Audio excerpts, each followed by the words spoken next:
ओम श्री योग वासिष्ठ महारामायण निर्वाण प्रकरण 140वां सर्ग 9वां श्लोक है।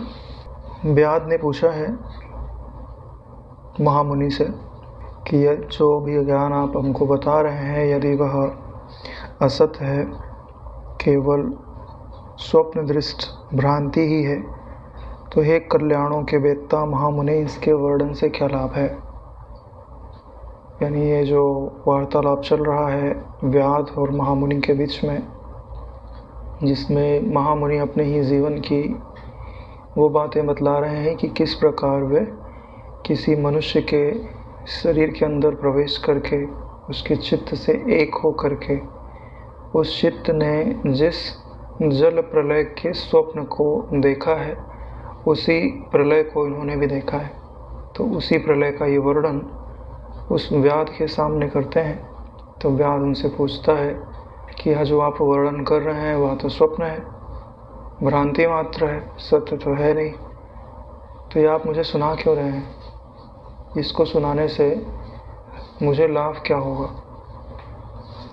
तो इसका उत्तर देते हुए कहते हैं कि हे महामति, यह मेरा स्वप्न दृष्ट वर्णन निष्फल नहीं है। यानी जो मैं स्वप्न का वर्णन आपको सुना रहा हूँ यह निष्फल नहीं है। इसको कहने का एक प्रयोजन है।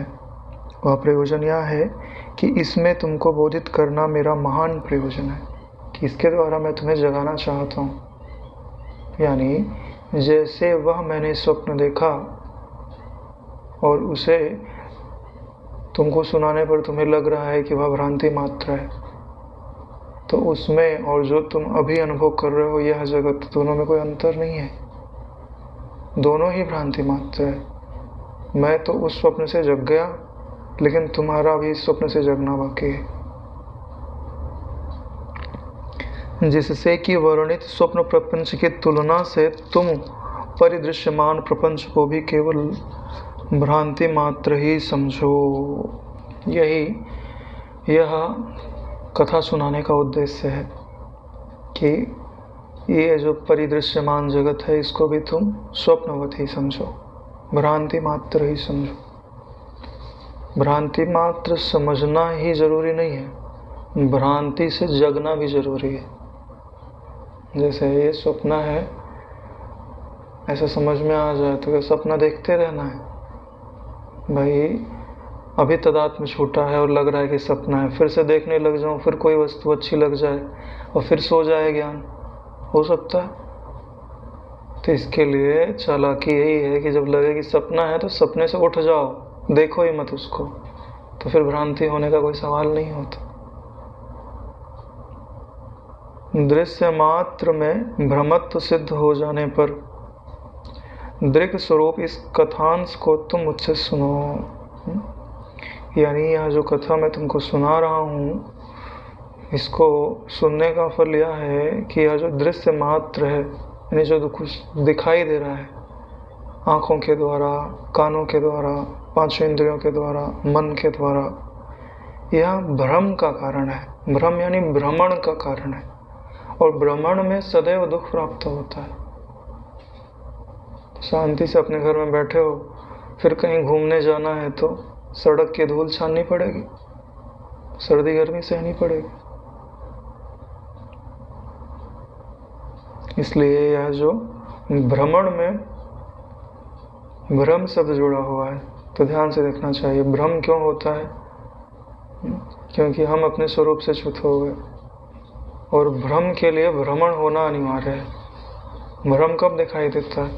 स्वरूप से च्युत हो गए, संबित का स्फुरन हुआ, उस संबित में अहमता आई, अहमता में दृश्य रूपता, दृश्य रूपता में फिर शरीर, शरीर में फिर उसके अंदर जो इंद्रियां हैं उनसे तादात्म्य किया, फिर इंद्रियों से जुड़ के फिर दृश्य को देखा, फिर अच्छे बुरे को ग्रहण किया।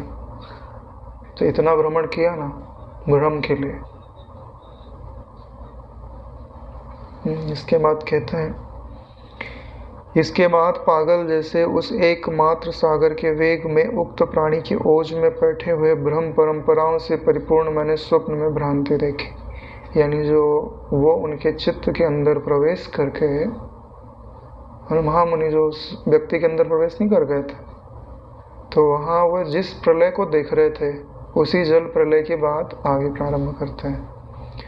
तो वो जो जल प्रलय है वो कैसी है? बोले ठीक वैसी ही है जैसे पागल की चेष्टाएं होती हैं। यानी यह पागल जो है हाथ हिला रहा है, तो बोले क्यों हिला रहा है? अरे वो पागल है, उसका कोई कारण नहीं है, उसको मन में जो आ रहा है सो कर रहा है। ठीक है, ऐसे ही उक्त प्राणी के ओज में बैठे हुए, ओज यानी ज्ञान में बैठे हुए, और समस्त प्राणी का ज्ञान कहाँ निवास करता है? उसके हृदय में। तो जाके उसके हृदय में बैठे हुए हैं, तभी उसके हृदय में स्वप्न देखा तो उस स्वप्न के जल में बह जा रहा है। जब वह सारा का सारा जल, प्रलय जल, कुपित वज्र से भयभीत हुए पंख वाले पर्वतों के समूह की तरह कहीं जाने के लिए तैयार हुआ, यानी वो जल दिखाई दे रहा है, तो क्या सदा रहेगा क्या? नहीं, अब वो जल जो है विलीन हो जाएगा, यानी कहीं चला जाएगा और बचेगा सिर्फ कीचड़।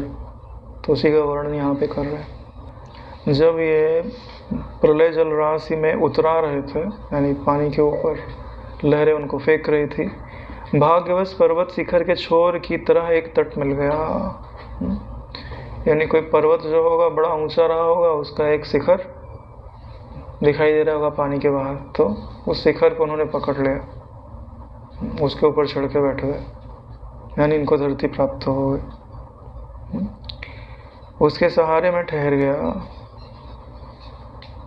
ऐसे ही है नारायण, हम बीच में वृत्तियों में तो कभी डूब रहे हैं, कभी ऊपर आ रहे हैं, फिर कभी डूब रहे हैं, कभी ऊपर आ रहे हैं, फिर सदगुरु की शरण में जाते, ब्रह्म ज्ञान के वचन सुनने को मिलते, फिर हम विचार करते। क्या विचार करते हैं कि ये जो वृत्तियां हैं इनका कोई प्रकाशक है, और वह प्रकाशक मुझसे अलग तो नहीं हो सकता, वही मैं हूँ, ये वृत्तियां जो है ना वो मैं नहीं हूँ। आपको शिखर मिल गया। अब बुद्धिमानी यही है कि शिखर को पकड़ लो, चढ़ के उस पर बैठ जाओ। अगर तुम अब शिखर को छोड़ दिया ना तो पानी के साथ बही जाओगे, कोई बचाने वाला नहीं है। बोले समुद्र की लहरियों का मजा कब तक है? जब तक किनारे बैठे हो। लहर के अंदर चले गए तो सुंदरता उंदरता गई भाड़ में, ठीक है, जान बचाना भारी हो जाएगा। वृत्तियों के किनारे खड़े हो तो मजा ही मजा है। कि वृत्तियां मेरी नहीं है, प्रकृति की है। हाँ, तुमको जो मर्जी सो आकार ग्रहण करो, जो मर्जी सो छोड़ो, है ना। मेरे लिए तुम सब कल्पना ही मात्र हो। जो भी अहमता ममता थी वह सब गुरु के बल से, अपने ईश्वर के बल से मैंने छोड़ी, अपने बल से नहीं छोड़ी नारायण, गुरु के बल से छोड़ी है ना। तुमको लड़ना है तो उनके पास जाओ, मैंने कुछ नहीं किया। हे अविद्या, मैंने पंगा नहीं लिया, मेरे गुरु ने पंगा लिया है। निपटना है तो गुरु जी के पास जाओ, मुझ में कोई बल नहीं है। क्योंकि मुझे अपने बल पर विश्वास ही नहीं है। वैसे अभी तो मैं होता कौन, मेरा तो अस्तित्व ही नहीं है। है क्या अस्तित्व? खोज के देखो, तुम्हारे भीतर महेश किसको बोलते हो तुम? शरीर को तो पता ही नहीं है मैं महेश हूँ। मन को महेश बोलते हो तो अरे मन की वृत्तियां तो हर पल बदल रही हैं, कौन सी वृत्ति को महेश बोलते हो? बुद्धि को बोलते हो, बुद्धि का निश्चय भी तो बदल रहा है। साक्षी को बोलते हो, साक्षी को कभी देखा है जो उसको महेश बोलते हो? जिसको देखा ही नहीं उसका नाम रख दो, रख दो, फिर वो नाम तुम्हारे लिए ही है, उसके लिए नहीं है। अरे भाई, जिसको तुमने नाम दिया उसको पता भी तो होना चाहिए मेरा ये नाम है, नहीं तो नाम जिसने दिया उसी का है। हाँ, तो नारायण उनको एक पर्वत का शिखर मिल गया है और उसके सहारे वे ठहर गए हैं। इसके उपरांत एक क्षण में वह सारी प्रलय राशि जिसने लहरों की चोटियों को छितराए हुए जलकणों के सदृश नक्षत्र आदि देवताओं से आकाश को तारकित बना डाला था, यानी वो जो प्रलय की जलराशि थी वो जब उछलती थी तो उसकी बड़ी बड़ी बूंदें आकाश में इधर उधर फैल जाती थी, और ऐसा लगता था कि ये जल के कण हैं, यही आकाश में तारे बन गए। तार्कित कर दिया है।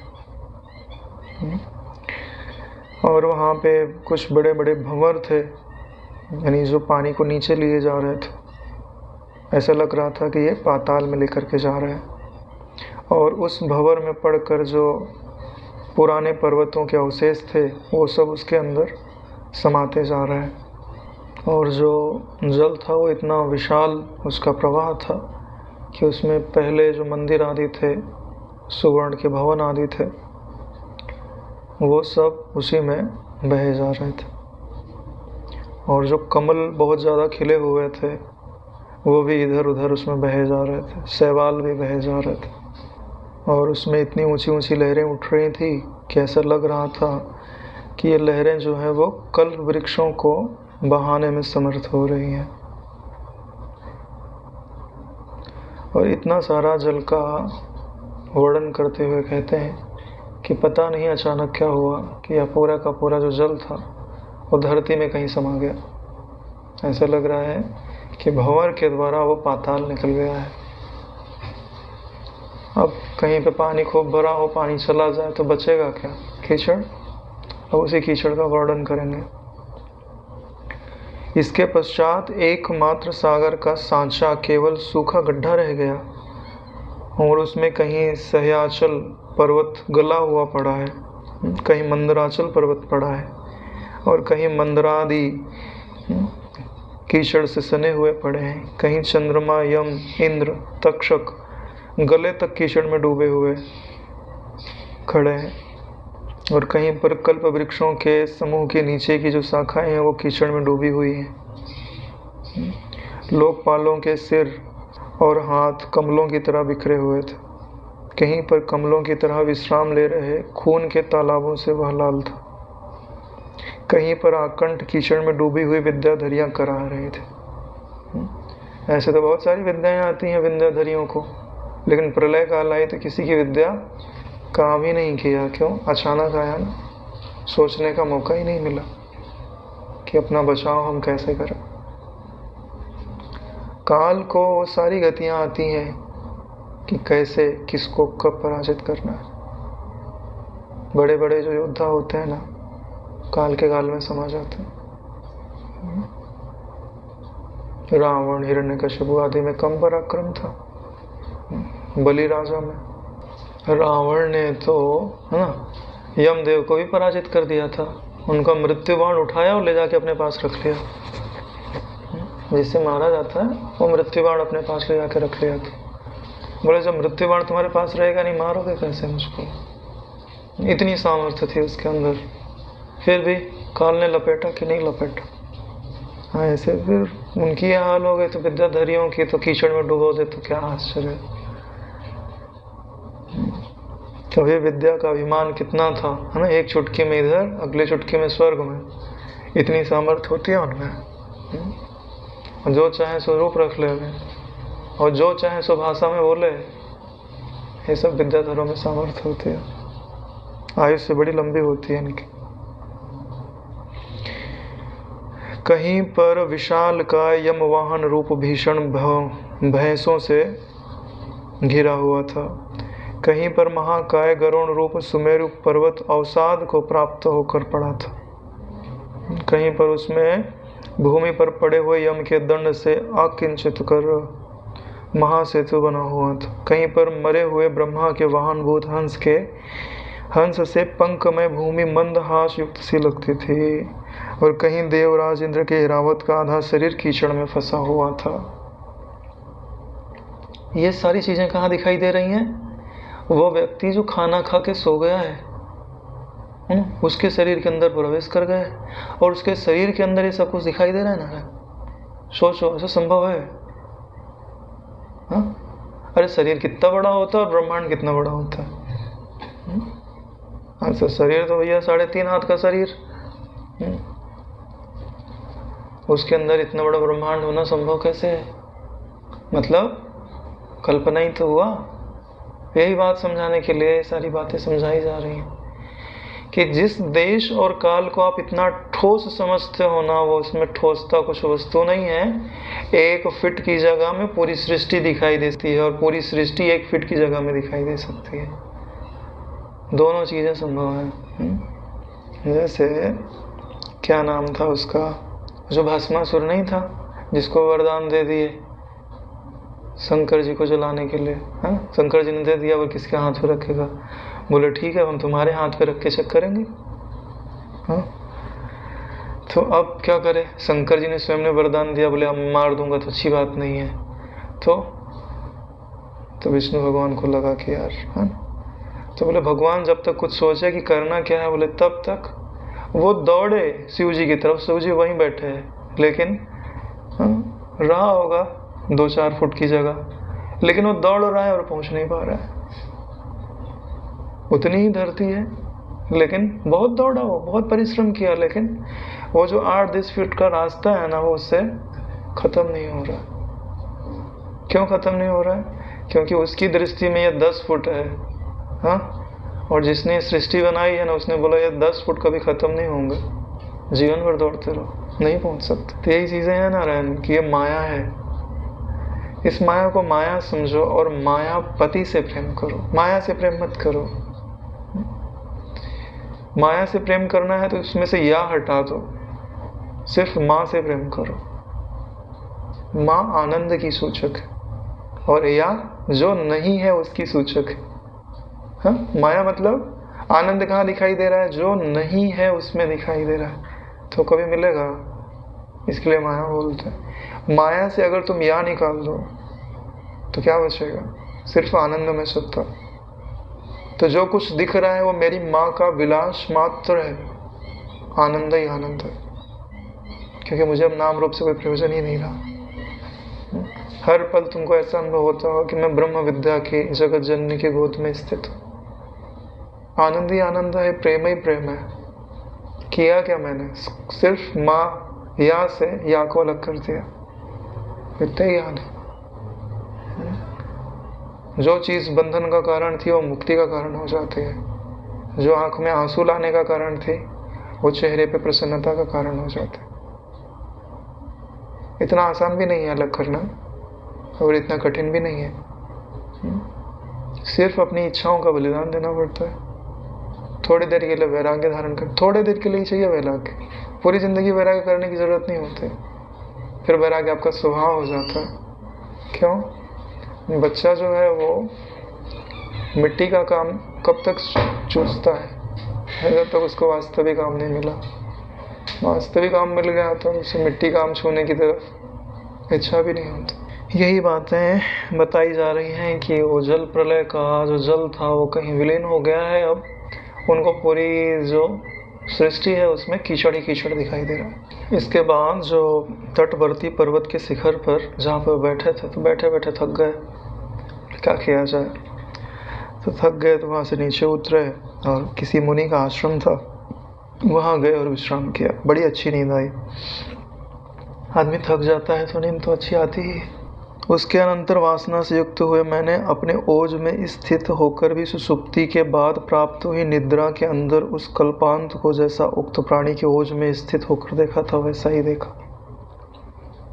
यानी जो दुख है ना, इनका पीछा छोड़ने का नाम नहीं ले रहा है। वहाँ गए, बोले थक गए हैं, सो जाते हैं, आराम मिलेगा। थोड़े समय तो आराम मिला, फिर नींद पूरी होती है तो फिर सपना आता है। तो सपने में क्या देखते हैं? जैसा भी दृश्य देखा ना, वैसे का वैसा दृश्य वापस अपने सपने के अंदर देखते हैं। यानी एक प्रलय का दुख अभी सह के आए हैं, दूसरे प्रलय का दुख अभी सपना देख करके सह रहे हैं। इसी को माया बोलते हैं ना। सोते नहीं तो दोबारा दुख सहना नहीं पड़ता। इसलिए बोलते हैं स्वरूप में जगे रहना चाहिए, सोना नहीं चाहिए। चिरकाल तक उस दुगुने दुख का अनुभव कर व्याकुल हुआ।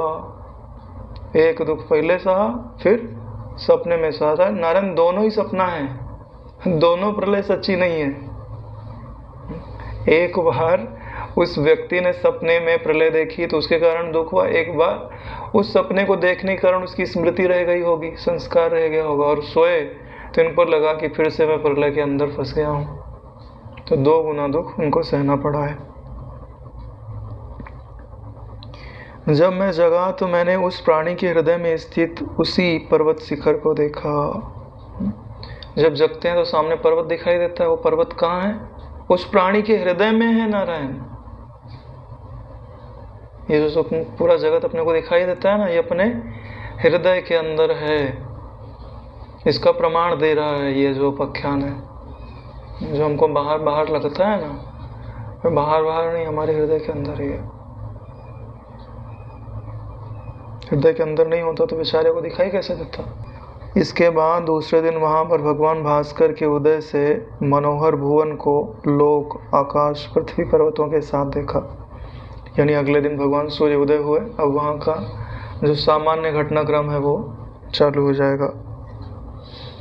द्युलोक, पृथ्वी, वायु, आकाश, पर्वत, नदियाँ, दिशाएं, सब के सब जैसे शाखा से पत्ते उत्पन्न होते हैं वैसे मेरे चित्त में उत्पन्न हुए। यानी ये सब चित्त रूप ही है नारायण, कुछ सत्य नहीं है। इस चित्त का जो स्फुरित होना है ना, जैसे बीज स्फुरित होकर बढ़ता बढ़ता वृक्ष बन जाता है, ठीक ऐसे ही इस चित्त में से बीज निकाल दो, चित्त को चित्त बोल दो। तो जो ता है मतलब क्या है? अविद्या के कारण जो वासना है, वही वो बीज हैं जो चित्त को स्फुरित कराती है। अब बैठते हो तो आपको याद क्या आता है? जैसी आपकी इच्छाएं या जैसी आपकी चिंताएं हैं। या तो चिंता याद आती है या तो इच्छा याद आती है। भविष्य काल देखते हैं तो अगर सुखद घटनाएं घट रही तो इच्छाएं दिखाई देंगी कि अब ऐसा करूंगा, ऐसा होगा, ऐसा मिलेगा। और अगर विपरीत समय चल रहा है तो कहीं ऐसा ना हो जाए, कहीं ऐसा ना हो जाए, कहीं ऐसा ना हो जाए। हाँ, 2 ही चीजें तो आती हैं चित्त के अंदर, सुखात्मक कल्पना, दुखात्मक कल्पना। तो ये सब क्या है? चित्त के पत्ते हैं नारायण। अब चित्त को अगर सेक दिया जाए तो अंकुरित तो नहीं होगा। तो जो ज्ञानी जनों का चित्त होता है ना, सिका हुआ रहता है, तो उसमें मनोराज्य नहीं होता, चिंतन हो सकता है, चिंता नहीं हो सकती। इसके पश्चात पूर्व अनुभूत विषय को भूलकर, यानी जो उनको अभी सपने के अंदर दुख मिला वो सब भूल गए। पूर्वोक्त प्रकार से दृष्टपात हुए भूलोक में, यानी जो सामने मेरे को भूलोक धरती दिखाई दे रही है, तत्त विषयों से व्यवहार करने के लिए मैं प्रवृत्त हुआ। चालू हो गया व्यवहार, क्योंकि ऋषि मुनि के आश्रम में बैठे हैं। अब धीरे धीरे वहां से जाना पड़ेगा, कोई गांव की आश्रय लेनी पड़ेगी। क्यों? शरीर धारण कर लिया ना तुमने। हाँ, देखो इसके बाद बड़ा आश्चर्य तुमको लगेगा, ऐसा कैसे हो सकता है। आज मुझे पैदा हुए 16 वर्ष हो गए हैं। ये लो, अभी कुछ ही समय पहले ये बाहर पद्मासन लगा के बैठे थे ध्यान करने के लिए, और वहाँ से सोचे कि चलो भाई ये व्यक्ति सोने जा रहा है, इसके अंदर प्रवेश करके मैं देखता हूँ कि क्या सपना देखेगा। और उसके अंदर घुस गए और हो गई प्रलय। अब प्रलय बीत गई, प्रलय का कष्ट सहा, और फिर ऋषि के आश्रम में जाके थोड़ी देर विश्राम के लिया। फिर जगह तो पृथ्वी दिखाई दे रही है, लोग दिखाई दे रहे हैं, वहाँ जा रहे हैं। अब उनको क्या लग रहा है कि मैं तो 16 साल का हूँ। दिखा है भाई, आज मुझे पैदा हुए 16 वर्ष हो गए, यानी ऐसा लग रहा है नहीं 16 वर्ष जिया है इन्होंने, तभी तो बोल रहे हैं। यानी कि उनकी स्मृति में आ रहा होगा कि मैं 1 वर्ष का था तो कहाँ था, 2 वर्ष का तो कहाँ था। क्या बोल रहे हैं? ये मेरे पिता हैं, ये मेरी माँ है, यह मेरा घर है, ऐसी मेरी व्यवहार प्रतिभा उत्पन्न हुई। आश्चर्य नहीं लग रहा? हो सकता है ऐसा कि नहीं हो सकता है? हो सकता है नारायण, तुम्हारा सपना ही तो प्रमाण है इस बारे में। मैंने एक छोटा सा गांव देखा, उसमें एक ब्राह्मण का आश्रम देखा, एक घर देखा, वहां पर किसी आश्रम में मेरा कोई बंधु हुआ। यानी आश्रम देख रहे हैं ब्राह्मण का और उसमें घर दिखाई दे रहा है, उसमें ही जो रहता है उनको लग रहा है यह भाई है, बंधु है। इसके बाद ग्राम में घर में बंधु बांधवों के साथ निवास कर रहे मेरे एक के बाद एक दिन रात बीतने लग गए। नहीं, वहाँ पे वो रहने लग गए, खाना पीना सोना जमना चालू हो गया। दिन आ रहा है, बीत जा रहा है, रात आ रही है, बीत जा रही है। वहाँ जागृत आदि अवस्थाओं का अनुभव कर रहे मेरा वही ग्राम आदि बाह्य विकास यथार्थ सा हो गया। यानी जागृत स्वप्न आदि जो भी अवस्थाएं वहाँ पे दिखाई दे रही हैं वो सब लग रहा है यही सच्चा है।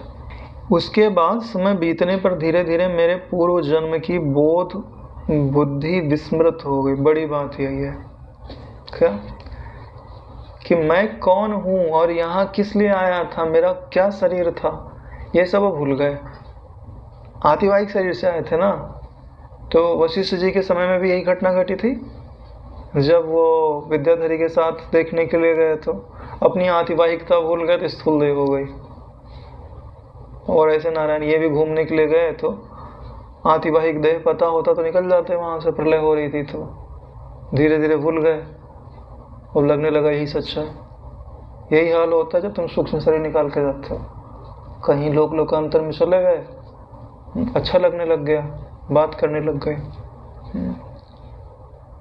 और उसी में अगर वो हल्का सा तुम्हारे चित्तवृत्ति के अंदर हल्का सा भ्रम डाल दे क्या कि तुम तो यहीं के निवासी हो, डालना कोई बहुत बड़ी बात है। अरे ये हिप्नोटाइज करते हैं ना वो लोग, डाल देते हैं तुम अपना नाम ही भूल जाओगे, मेरा नाम क्या है। सिर्फ ये भ्रांति तुम्हें डालनी है कि मैं 10 साल से यहीं तो रहता हूँ, ये तो मेरा घर है, ये मेरा भाई है, ये मेरे पिता है। सिर्फ अध्यास कराना है, स्मृति में डलाना है, तुम मानने लग जाओगे नारायण कोई बहुत बड़ी बात नहीं है। तो ये भूल जाओगे पूरा शरीर, ये तुम्हारा यहीं बैठा रह जाएगा और तुम लोगों की मैं यहीं रहता हूँ, फिर वहीं रहने लग जाओगे, भूल जाओगे सब। ऐसा हो सकता है नारायण? हो सकता है क्या? प्रमाण ही दे रहे, हो ही रहा है। इसीलिए तो सूक्ष्म शरीर निकालने पर प्रतिबंध लगाया हुआ है। ज्ञान के अनुभव के लिए थोड़ा बहुत अनुभव हो ही जाता है। अपने शरीर से जो पृथकत्व है उसको अगर देखने का अभ्यास करते हैं तो बाकी जो विशेष चीज़ें हैं वो जब गुरु की विशेष निगरानी रहे तब कराई जाती है कि ध्यान रखे कि भाई जहाँ जाओ वहाँ नज़र रखना पड़ता है ना, इसके लिए। हाँ, तो इनको पूर्व जन्म की जो बोध बुद्धि थी वो विस्मृत हो गई, भूल ही गए कि मैं कौन हूँ, कहाँ से आया हूँ। जैसे पूर्व वर्णित दाम ब्याल कट आख्यान में वासना शून्य कटकी मछलियों के साथ सहवास का अभ्यास होने से पूर्व बोध विस्मृत द्वारा मत्स्यता की प्राप्ति हो गई, वैसे ही मेरी ग्राम वास्तव्यता संपन्न हो गई। दाम ब्याल कट का आख्यान नहीं है? हाँ, वो मछलियों को देखते हैं क्रीड़ा करते हुए तो उनको भी लगता है हम भी करें तो कैसा रहेगा, फिर चिंतन के द्वारा फिर वो मछली बन जाते हैं। परंपरा चालू करते रहो तुम। बोला ठीक हाल यही है, ब्राह्मण के रूप में उनको बोलने लग गए लोग और वहीं की संबित उत्पन्न हो गई, यही ब्राह्मण शरीर मैं हूँ, यहाँ इतने समय से मैं रहता हूँ, ये मेरा घर है, ये मेरे माता है, मेरे पिता है, मैं महामुनि हूँ, ये भूल गए। मैं यहाँ सिर्फ सपना देखने के लिए आया था, वो भी भूल गए। इस प्रकार उस समय में ग्रामवासी ब्राह्मण बन गया। मेरे एकमात्र शरीर में आसक्ति बद्धमूल हो गई, यानी सारी आसक्ति उठ करके शरीर तक ही सीमित हो गई। जैसे हम गुरु को अपना मानते हैं, इष्ट को अपना मानते हैं, ये सब छोड़ दिया, बोला ना शरीर को ही अपना मानते हैं और किसी को अपना लेना देना नहीं। जैसे नास्तिक लोग नहीं होते, शरीर भी मेरा परमेश्वर है। केवल स्त्री ही मेरे मनोरंजन की सामग्री थी, यानी स्त्री में प्रेम था। केवल वासना ही मेरा स्वभाव था। केवल धन के उपार्जन में ही मैं जी जान से लगा रहता था। देखो माया कितनी प्रबल है नारायण। कहाँ तो महामुनि बैठ के समाधि लगा रहे थे और कहाँ एक सेकंड में उठाया और यहाँ लाके पटक दिया। देह में आसक्ति करा दी, पत्नी में ममता बुद्धि करा दी है, और शरीर को ही जिलाने के लिए धन के उपार्जन में लगे हुए। एकमात्र बूढ़ी गाय ही मेरी संपत्ति थी। घर के आंगन में छाया के लिए मैं सेम की लता लगा रखी थी। सेम की लता फैल जाती है ना ऊपर, गांव में लगाते हैं छाया के लिए। सेम भी मिलेगी, छाया भी मिलेगी। मेरे को अभी तक याद है, मेरा बहुत पुराना घर था, उसमें अंगूर लगाया हुआ था, काला काला अंगूर। इतना मीठा तो नहीं होता था जैसे यहाँ का होता है, जलवायु नहीं थी, छाया भी देता था, अंगूर भी देता। वो स्मृति कब की है, मैं 5-6 साल का रहा हूँ तब की, यानी 30 साल हो गए। स्मृति रहती है भाई, स्मृति थोड़ी मरती है। शुक्र है इसी जन्म की है, पिछले जन्म की नहीं है, नहीं तो उस समय कभी याद आते रहता। अग्निहोत्र अर्थ अग्नि, जीविकार्थ 1 बीघा खेत, गौ आदि पशु मैंने जोड़ रखे थे। धातुओं की वस्तुओं में एकमात्र कमंडलों का मैंने उपार्जन किया था। स्वल्प काल तक रहने वाले तुलसी आदि के पेड़ पौधों में बड़ा बड़ा प्रेम था। मैं सदा लोकाचार में निरत रहता था। घर के निकटवर्ती हरे भरे मैदान में अक्सर उठा बैठा करता था। प्रायः शाख और शाख से भरे बागों को सजाने संवारने में मेरे दिन व्यतीत होते थे। छोटी मोटी नदियों, झीलों, गंगा आदि पुण्य नदियों, तीर्थों, तालाबों में स्नान करने के लिए मैं सदा तत्पर रहता था। यानी इतना होने पर भी थोड़ा धर्म तो बाकी है कि पुण्य तीर्थों में स्नान करने का स्वभाव, और जो घर के बाहर हरी हरी घास है उसमें बैठ के कभी शांत होकर बैठता था। इंतजार कर रहा है किसी का, कोई आवे और जगावे। गोहरी बोलते हैं, ये जो उपले होते हैं उनको गोहरी बोलते हैं। अन्न जल आग लकड़ी ईट पत्थर का क्लेश से संचय करता था। यह कर्तव्य है, यह कर्तव्य है, इस प्रकार के जालों से जकड़ा था। इस प्रकार वहाँ जीवन निर्वाह कर रहे मेरे 100 वर्ष व्यतीत हो गए। हरि हरि हरि 100 साल बीत गए नारायण, मरने का समय आ गया। 100 साल ही तो आयुष्य होती है। एक समय दूर से कोई आत्मज्ञानी अतिथि मेरे घर आया। मरने का समय आ गया ना, तभी तो आत्मज्ञानी अतिथि आए। मैंने बड़े भक्ति भाव से उनका सत्कार किया। उसने स्नान कर मेरे घर में विश्राम किया, भोजन किया। रात्रि के समय शैया पर बैठकर उसने कथा कही। यानी जब कोई आत्मज्ञान संपन्न व्यक्ति मिलता है तो पहले सेवा करनी चाहिए। स्नान कराए, फिर भोजन कराए। जब तृप्त हो गए तो सोने मत दो नारायण, प्रश्न करो। परिप्रश्न न सेवया, प्रश्न नहीं किया तो कुछ प्राप्त नहीं होगा। लौकिक वस्तुएं प्राप्त होंगी ना भाई, जाते समय आशीर्वाद तो देके जाएंगे, पुण्य प्राप्त होगा। खाली पुण्य नहीं चाहिए, पुण्य का स्रोत चाहिए। कोई बोले भैया सोना चाहिए, बोले कितना, बोले 1 मन दे दो। ध्यान से देखो, पारस मणि है इनके पास, 1 मन सोना, बोले पारस मणि जो तुम्हारे पास है वही दे दो, 1 मन सोना नहीं चाहिए।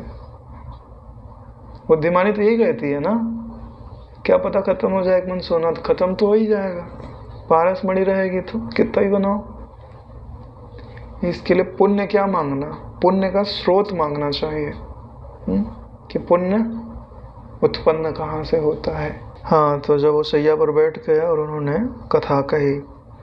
किसी कथा प्रसंग में जो अनेक दिशाओं, देशों, पर्वतों के रीति रिवाजों से बड़ा मनोहर था, जिसमें अखंड चिन्मात्र ब्रह्म ही यथा स्थित रहकर जगत के रूप में विकसित है, यूँ समझाया गया था।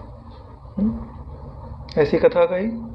कथा के सहारे से उन्होंने आत्मज्ञान दिया हुआ है कि जो जगत है ना नारायण, वह ब्रह्म ही है। एक ब्रह्म ही जगत के रूप में विकास को प्राप्त हुआ है। यानी हर वस्तु, जो भी वस्तु यहाँ पे दिखाई देती है, उसका सहारा लो और उसका उद्गम ढूंढो तो तुम ब्रह्म तक पहुँचोगे। कोई वस्तु का उद्गम, जैसे बोतल है, इसका उद्गम क्या है? उद्गम क्या है मतलब ये किससे अनुभव में आती है? अरे बोले आंख से। बोले आंख किससे उद्गम में आती है? अरे बोले मनावृत्ति से। मनावृत्ति किससे उद्गम में आता है? मनावृत्ति का सार क्या है? बुद्धिवृत्ति। बुद्धिवृत्ति का सार अहम वृत्ति। अहम वृत्ति का सार तुम ही तो हो। मिल गया परमात्मा। ऐसे हर वस्तु को ढूंढ सकते हो। किसी भी वस्तु का सहारा लेके ब्रह्म तक पहुंचा जा सकता है। यानी एक आत्मा ही इस जगत के रूप में विकास को प्राप्त है। ऐसा मत समझो कि आत्मा मिट गया और जगत बन गया। आत्मा में विवर्त है जगत, यानी सिर्फ देख रहा है। जब ऐसा उन्होंने याद दिलाया उनको ब्रह्मत्व की, तो क्या घटना घटती है? इससे केवल एकमात्र बोधमयता को प्राप्त हुए मुझे अपनी धारणा शक्ति से प्राणी के शरीर में प्रवेश करना आदि अपने पहले का सारा वृतांत याद हो आया।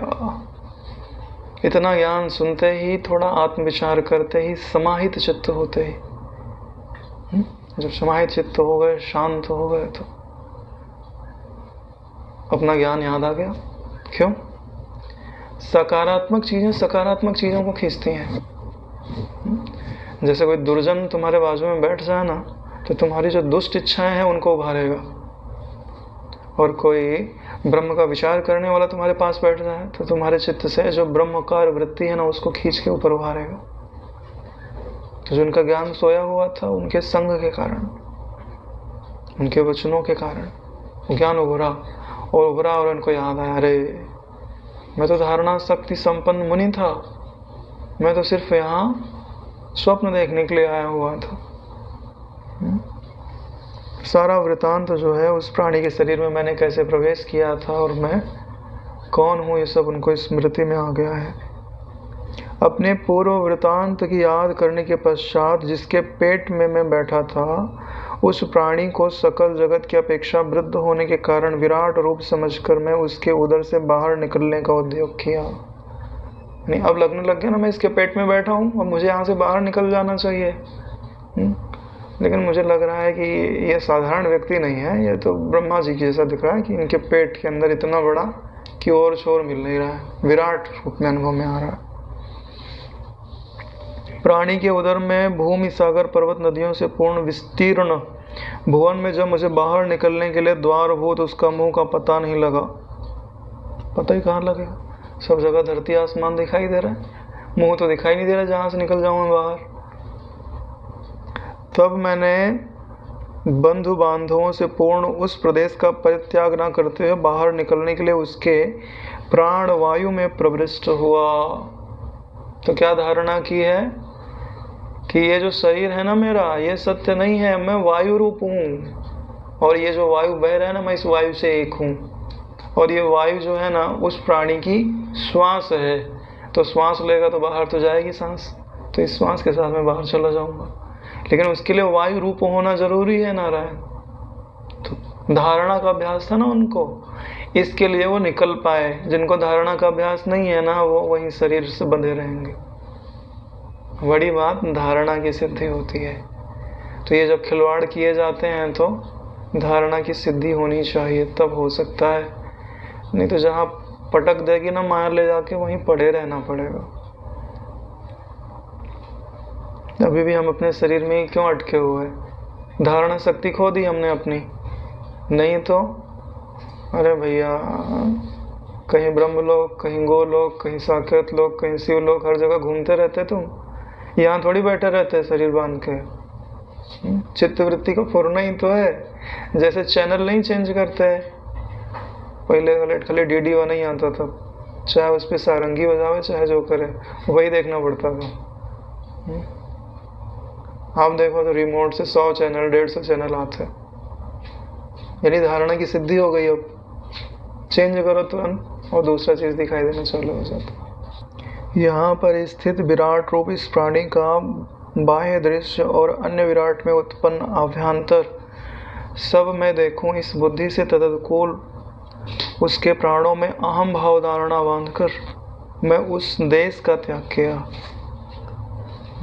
यानी कि ये जो शरीर है इसका, इसके बाहर का भी दृश्य मैं देखूं, ये धारणा बांधी। और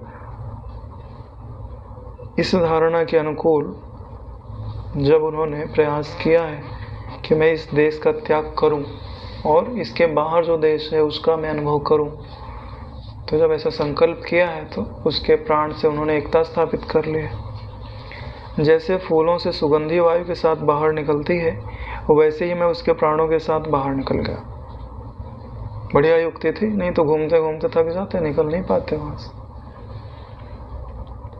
पवन के कंधे पर सवार होकर उसके मुख द्वार पर आकर वायु रूपी रथ से बाहर आ गया। बाहर आकर मैंने यहाँ बातें देखी। बाहर आ गए तो क्या देखते हैं? कहीं पर पर्वत गुफा में शिष्यों से संरक्षित मुनि का आश्रम है। यानी किसी मुनि का आश्रम उनको दिखाई दे रहा है जो उनके शिष्य संरक्षित। ऐसा इनको लग रहा है, अरे ये शिष्य उन्हीं के हैं। लेकिन वहाँ पे इतने समय तक रह लिए ना, 100 साल बिता लिए, इसके लग रहा है किसी मुनि का आश्रम है। अभी समझ में आ गया तो मेरा ही आश्रम है। यही होता है नारायण। आत्मा जो अपना स्वरूप है वो लगता है कि अरे ये कौन सी वस्तु है, और ये जो शरीर है ना, बोले हाँ यही तो मैं हूँ। वहाँ पर पद्मासन लगाया हुआ मेरा शरीर पहले की तरह ज्यों का त्यों ही बैठा है, यानी उनके शरीर को अभी कुछ हुआ नहीं है। मेरी रक्षा में तत्पर मेरे सामने बैठे हुए शिष्यों का केवल एक मुहूर्त ही समय बीता था, यानी सिर्फ एक मुहूर्त बीता हुआ है। एक मुहूर्त यानी 48 मिनट के आसपास, और वहाँ 100 साल बीत गए नारायण। इससे बड़ा आश्चर्य क्या हो सकता।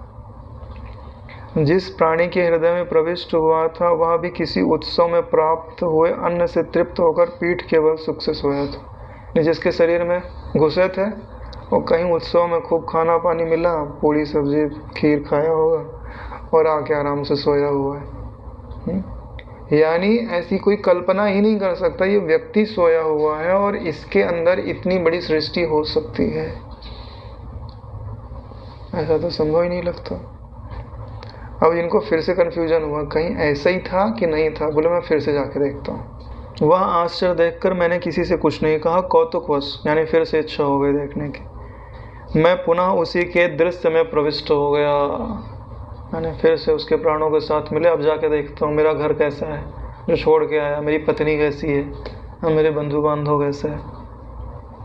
मैं पूर्व वासना से युक्त होकर उन स्वबंधुओं को देखने के लिए उस प्राणी के हृदय के अंदर पूर्व अनुभूत ओजह प्रदेश में जब पहुंचा तब तक वहां अति भीषण युगांत तो हो चुका था, प्रलय हो चुके थे। लो है ना, जिस स्वजन को देखने के लिए गए थे वहां तो प्रलय आ गई नारायण। पूरे का पूरा कल्प बीत गया, यानी इतनी देर में जितनी देर में बाहर आए ना उतनी देर में वहां चतुर्युगी बीत गई नारायण। अब वहां पे हो क्या रहा है, वहां पर पहले से विलक्षण ही पर्वत खड़े थे, पहले से विलक्षण पृथ्वी थी, दिशाएं भी दूसरी थी, लोक की बनावट में भी अंतर हो गया था। वे मेरे बंधु बांधव, वह गांव, वह भूखंड, वे दिक तट सबके सब वायु द्वारा बटोर कर उड़ाए गए, ना मालूम कहाँ लीन हो गए थे। यानी घर द्वार का कोई पता ही नहीं है नारायण। पर्वत अलग, भूमि अलग, लोग लोकांतर अलग, सब अलग अलग दिखाई दे रहे। यानी सबको मैंने विलक्षण अवस्था में देखा हुआ है। वहाँ पर पूर्व जगत के स्थान में दूसरा ही जगत उदित हुआ था। यानी जैसे हम अभी कितना ठोस मानते हैं ना अपने घर को, परिवार को, बंधु बांधवों को, इनका क्या होगा। और सिर्फ जो है सपने से जग के दोबारा सपने में आया और सब बदल गया। सपना ही हुआ ना। तो जैसे हम सपने के प्राणियों के लिए शोक नहीं करते ना, वैसे जागृत के प्राणियों के लिए शोक नहीं करना चाहिए। यही बात तो यह उपाख्यान हमको समझा रहा है। लेकिन ये बातें तब घटित होती हैं जब स्वरूप में विश्रांति प्राप्त होती है। कोई केवल सुन के मान लेने से नहीं होता, उसके मानने में विश्रांति का बल हो तब वो उसको जानता है, नहीं तो बातें तो सिर्फ बातें ही होती हैं। वहाँ पर 12 सूर्य तपते थे, यानी जो सृष्टि उनको दिखाई दी है अब लग रहा है कि वहाँ पे 12 सूर्य उदय हो गए या प्रलय का समय आ गया है। 10 दिशाएं जलने लग गईं, ठंड से जमे हुए जल की तरह सबके सब पर्वत बलात् गलने की तैयारी करने लग गए। आंधियां उठने लग गईं, संपूर्ण भूमंडल अंगारों का ढेर बन गया। पहले पाताल से, फिर भूमंडल से, सभी दिशाओं से ज्वालाएं निकलने लग गई। शीघ्र ही सारा विश्व एक ज्वाला मंडल बनकर संध्या के समय मेघों की तरह लाल हो गया। यानी पहले जल की प्रलय देखे थे, अब अग्नि की प्रलय देख रहे है ना। ये भी सुख के लिए, कौतुक के लिए देखने के लिए जा रहे हैं और हर बार परेशानी मिल जा रही है फोकट में। पहली बार पानी में डूबे थे, अब अग्नि में डूबने वाले हैं। सुवर्ण कमल के अंदर प्रविष्ट हुए भृंग के समान उस ज्वाला में घर के अंदर प्रविष्ट हुए फतिंगे नहीं पतिंगे को ही बोलते हैं। यह मेरा देह प्राप्त था, फिर भी दाह विकार का दुख का अनुभव नहीं हुआ। यानी ऐसा लग रहा है कि मेरा जो शरीर है ना पतंगे के समान है और ये पूरा आग के समान है, मैं उसके चारों तरफ घूम रहा हूँ। लेकिन अभी आतिवाहिक देह में निश्चय है ना, इसके लिए इनको अग्नि में जो जलन होती है ना उसका अनुभव नहीं हो रहा। क्योंकि मेरा शरीर केवल आतिवाहिक है, ऐसा मेरा दृढ़ निश्चय था। बड़ी बात ये समझ लो कि तुम्हारा दृढ़ निश्चय किस चीज में है, वैसी ही तुम्हारी गति होगी। तुमने अपना निश्चय बदला नहीं कि तुम्हारी परेशानी चालू हो गई। आत्म तत्व में निश्चय है तो तुम मुक्त हो, देह में निश्चय हो गया तो हरि हरि, निश्चय की ही बात है। वायु की धारणा से वायु रूप बना हुआ मैं इस ज्वाला में प्रलय जल प्रवाह में बिजली की तरह बखूबी घूमता था। ज्वालाओं की धधकों में चंचल शरीर होकर मैंने स्थल कमलों पर घूम रहे भंवरों के तुल्य शोभा धारण कर रखी थी। यहीं पर 140वां सर्ग समाप्त होता है। एक छोटा सा सर्ग और पढ़ते हैं। 141वां सर्ग। मुनि ने कहा, हे व्याध। अब ये जो मुनि है वो व्याध को उपदेश देते हुए, यानी उसको कहानी सुना रहे हैं ना अपनी ही पहले वाली। तो ये जो अग्नि वगैरह भी उनको दिखाई दे रहे हैं ना, इसी का वर्णन इस सर्ग के अंतर्गत करेंगे। छोटा सा ही सर्ग है। हे व्याध, मुझे स्वप्न में यह भली भांति ज्ञात था, अतएव अग्नि की ज्वालाओं में गिरकर खूब झुलसने पर भी मुझे कष्ट नहीं हुआ। यानी क्या याद था कि मैं आतिवाहिक देह हूँ। ज्वालाओं के नए उड़ने के तरीके से सारे आकाश में अलाद चक्र के समान मैंने सुंदरता के साथ भ्रमण किया। यानी आकाश में घूम रहे हैं और आगे जल रही है, आग जल रही है। हाँ, तो अच्छा लग रहा है। जैसे अभी पटाखे नहीं लगाते आकाश में, हाँ तो अच्छा लगता है ना, ऐसे ही आकाश भ्रमण से मैं कुछ श्रांत हो गया, यानी कुछ थक गया घूम घूम के। किंतु तत्वज्ञानी होने के कारण मेरी बुद्धि में तनिक भी खेद नहीं हुआ, क्योंकि मैं तत्व ज्ञान को समझता था कि यह जो शरीर है यह मैं नहीं हूँ। मैंने ज्यों ही उक्त दावाग्नि का विचार करने की ठानी, त्यों ही आंधी आ गई। विचार करने की ठानी यानी यहाँ से विचार करके कहीं और चलते हैं, तब तक तो आंधी आ गई। अब आंधी आने से क्या होगा कि उसमें आग को फूकने में जैसा शब्द होता है, वैसे ही साए साए अति गंभीर मेघ के कड़कने की सी ध्वनि हो रही थी। उड़ रहे पत्थर, लाठी, धूल, राख, पत्ती आदि जगत के सब पदार्थों से वह भरी थी। उक्त आंधी ने प्रबल सरसराहट और गड़गड़ाहट के वेग से वन में मेघों को 2 गुना बना दिया था। यानी जो आंधी आ गई तो उससे जो अग्नि है वो और ज़्यादा प्रज्वलित हो जाएगी, और हवा के चलने के कारण जो शब्द होते हैं वो भी शब्द वहाँ होने लग गए हैं। 12 सूर्यों के साथ अलाद चक्रों को मिश्रित कर दिया था। जैसे जो सूर्य आदि हैं वो ऐसे लग रहे हैं कि जैसे है ना, मसाल जला के चारों तरफ घुमाते हैं, ऐसे ज्वाला रूप शांत मेघों की राशियों ने उस आंधी में सैकड़ों बड़ी बड़ी अग्नि नदियां बहा रखी थी। यानी अब आंधी के कारण ऐसा लग रहा है कि आग की नदी बह रही है। उस आंधी में पहाड़ों से भी दुगुने भूभाग पर देवदानवों के नगर उड़ रहे थे। उस आंधी ने आकाश में घुमाए गए भूतों से पूर्वोक्त सैकड़ों अग्नि नदियों के पत्तों के अंबार को 2 गुना बना दिया था। यानी आंधी चल रही है तो जो आग उत्पन्न हो रही है वह 2 गुनी बढ़ गई है, क्योंकि हवा जो होती है वह अग्नि को बढ़ा देती है। जो देवांगनाएं आदि थीं वो भी आकाश से जल जल कर नीचे गिर रहे थे, और जो 7 लोक थे वो भी जल करके केवल ज्वाला में पर्वत पिंड से बन गए थे। उक्त प्रचंड आंधी ने तब तो काल अग्नि रुद्र के समान नाचना शुरू कर दिया था। ऊपर उछलने से फैले हुए अग्निकण ही अपनी कपिल रंग की सुंदर केश राशि थी। नीचे पाद आघात से मानो उसने दीवारों को उड़ा डाला था। उससे बार बार कर्ण कटु शब्द हो रहा था, यानी कि कान में जो शब्द होते हैं वो कान को अच्छे नहीं लग रहे, कर्ण कटु। उसके सब अंग भस्म से लथपथ होने के कारण शुभ्र थे। मध्य भाग में चारों ओर गिर रही ज्वाला रूपी वस्त्र राशि को मजबूती से पकड़ व धारण किए थे। यानी जो अग्नि है उसको नृत्य करती हुई किसी स्त्री सा वर्णन किया गया है। यहीं पर ये जो 141वां सर्ग है ये समाप्त होता है। आगे का जो सर्ग है वो कल पढ़ा जाएगा। ओम सहनावतु सहनौ भुनक्तु सह वीर्यं करवावहै तेजस्विनावधीतमस्तु मा विद्विषावहै। ओम शांति शांति शांति। श्री सद्गुरुदेव